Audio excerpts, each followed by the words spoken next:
Hi everyone, I am Punya Agarwal, co-founder of Being ACCA. In this video, I will be discussing some of the very common mistakes that all the AA students usually do while they're preparing or while they're appearing for any mock or any papers. So this time around, because I conduct a test series at Being ACCA for AA and for AAA students, I have checked around close to 100 to 150 scripts till now, and still are some pending. So these are some of the very common, observations that I've made looking at the scripts of the students. So just want to put it out there so that you people who are self-studying or maybe just appearing for the paper in the near quarter or in the December attempt, you will be just keep in mind these some of the things that you need to avoid while you are writing your answers. Okay, so the very first thing is that a lot of students take knowledge based questions very lightly because they think that okay, this is something that I need to learn, and it will be even if I do this particular knowledge based question one day prior to my day of exam,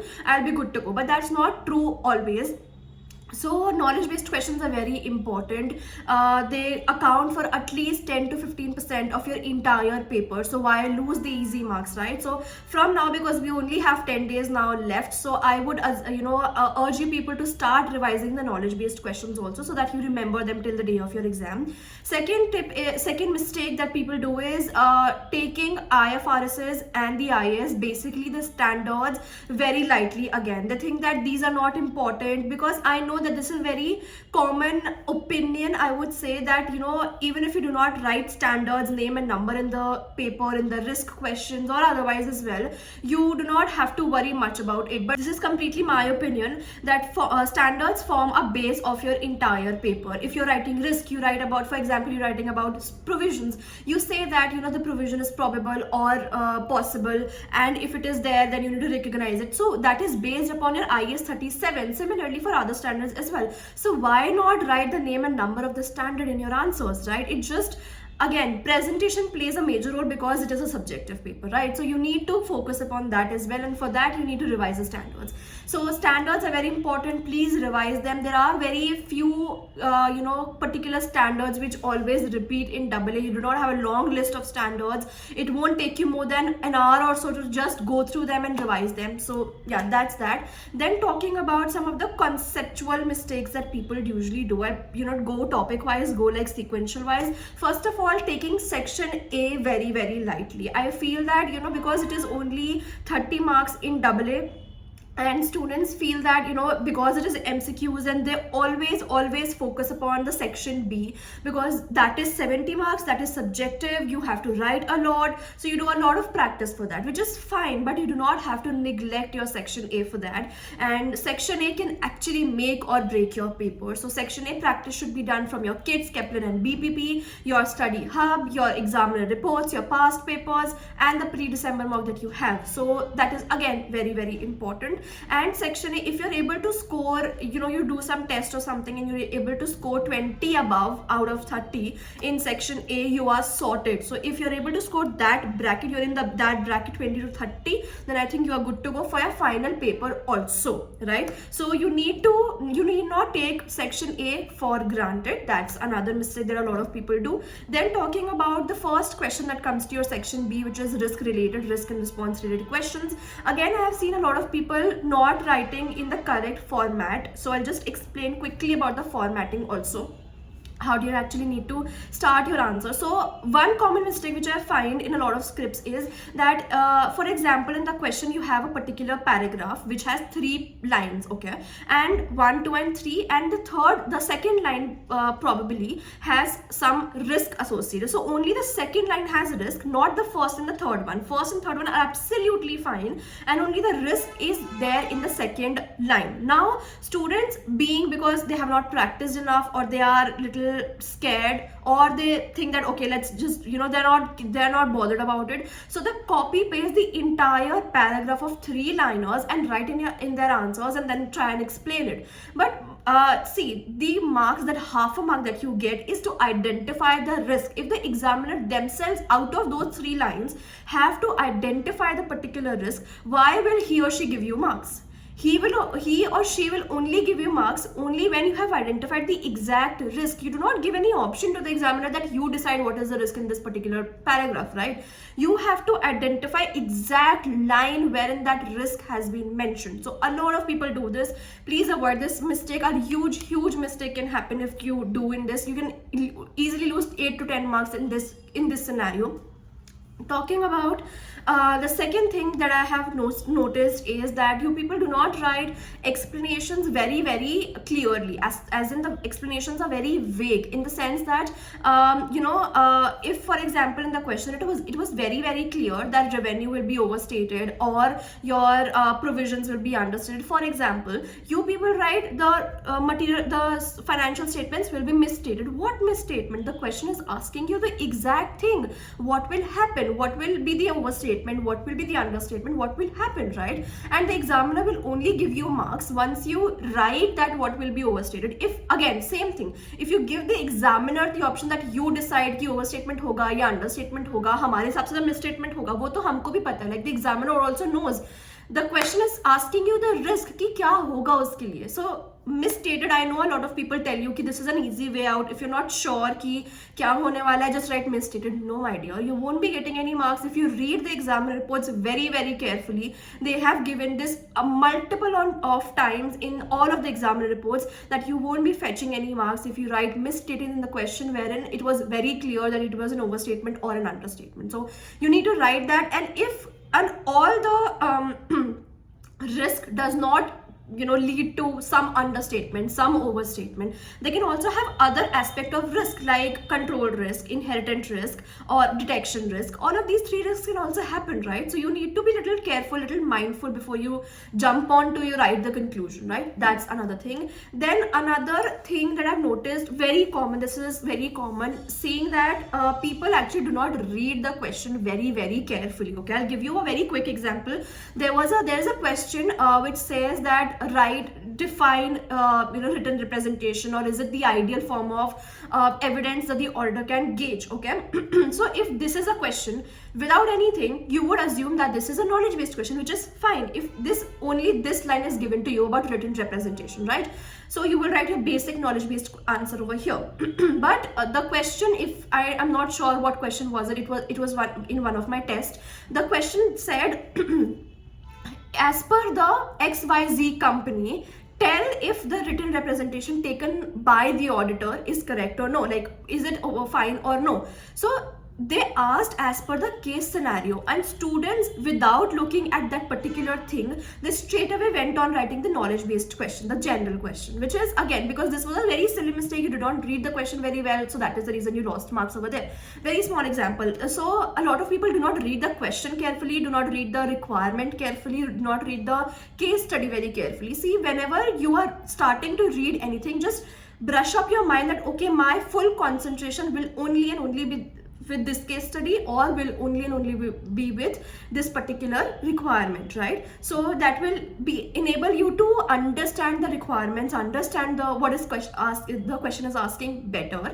That's for the risk, I believe. Then talking about your internal controls. Now internal controls, a lot of people get confused between direct controls and control deficiency. They're not able to identify if this particular statement is a control or a deficiency. See, think of it as that you have a company, and if that particular process was happening in your company, will you be happy or will you be sad? Right? So just think about that. If you will be sad, it is deficiency. If you will be happy, it is a control. As simple as that. You do not have to think a lot about this, basically, right? That's the first thing. Second thing is that a lot of people also do not write the explanation, which is basically telling what will happen. So for example, you identified a deficiency for segregation of duties, or wherein the inventory system was not linked to your website. Okay, so you identified this deficiency. Now what will happen to the company is something which is missing in all the answers. You need to tell that if this is not happening, the customers might order the products which are sold out, and which will lead to the impact on the customer goodwill, loss of revenues, all of these things. So these things are also missing in some of the answers that are checked. So you have to see that, in audit specific, like in audit generally, whether it is risk, whether it is internal controls, whether it is substantive procedures, whatever you are writing in audit in section B, you always have to provide a justification, a question, an answer to the question why. Okay, if you give very vague answers, you just tell the conclusion, that won't fetch you any marks, right? Then coming to the third question, which is substantive procedures and which is audit reporting. I know a lot of people, are scared of substantive procedures. They do not understand how to relate them to the case scenario, all of these things. I completely understand.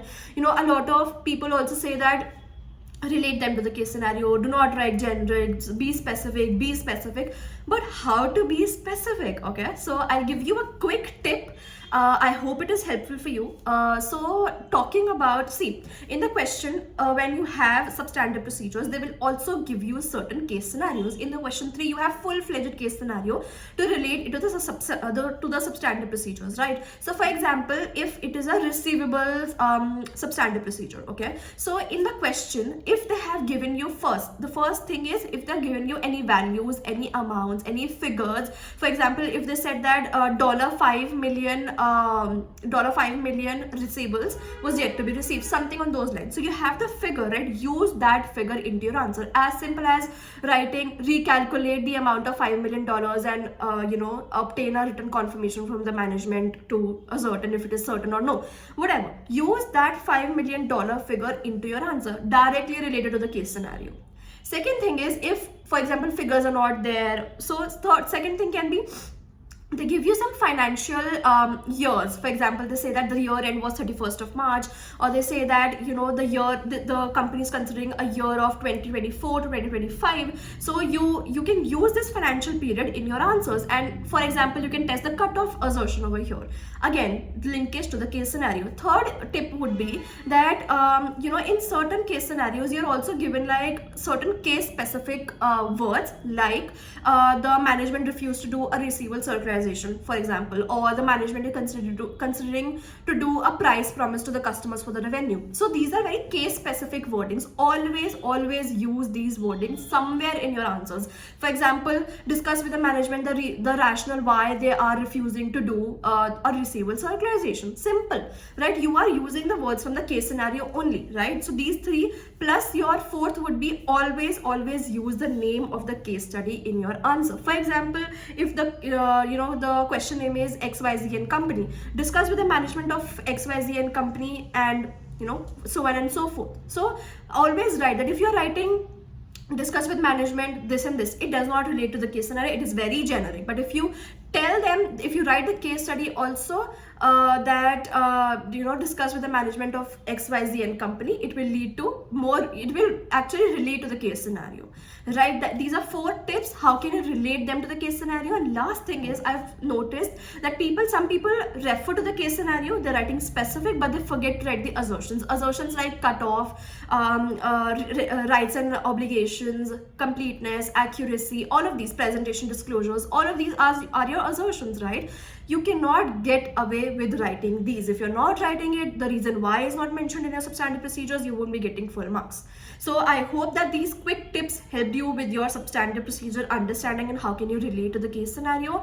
Talking about the last question, which comes your audit reporting, again, a lot of people tend to get confused whether the opinion is modified or, okay, so one common issue which I found was there are 2 types of questions in here, okay? One asks you whether an amendment is required in the financial statement, so no, and the other is straightforward, what will be audit opinion, what will be the report, etc., right? So if it is only asking you if an amendment is required, you do not have to tell modified opinion, qualified opinion, pervasive opinion, or all of these things. No, you just need to tell if an amendment is required. आपको change करनी है financial statement, should the financial statements be changed or no, right? So that has to be there. And if it is talking about it is asking about the report, then you need to tell about the report, etc., right? So these are some of, again, very common mistakes. Now lastly, talking about your time management in AA, you would know is very important. I have made a separate video also telling you about the time management, how can you identify what is the mistake in the time management, where are you lagging, and how to move ahead. So you can watch that video. I think you will be good to go with that. Then talking about not practicing enough. You have these last 8 to 9 days now, and this is your peak time, guys. If you do not take papers seriously, if you do not, if you take it for granted, you won't be able to complete the your paper will get messed up. So do not take it for granted, and all the very best. I hope that these mistakes you do not do. And lastly, make a list of all the mistakes that you did and constantly go through them, so that you're able to understand, okay, this is something I do not have to do. Okay, so all the very best, and I will be coming up with my last minute tips also for double A students, and all the very best.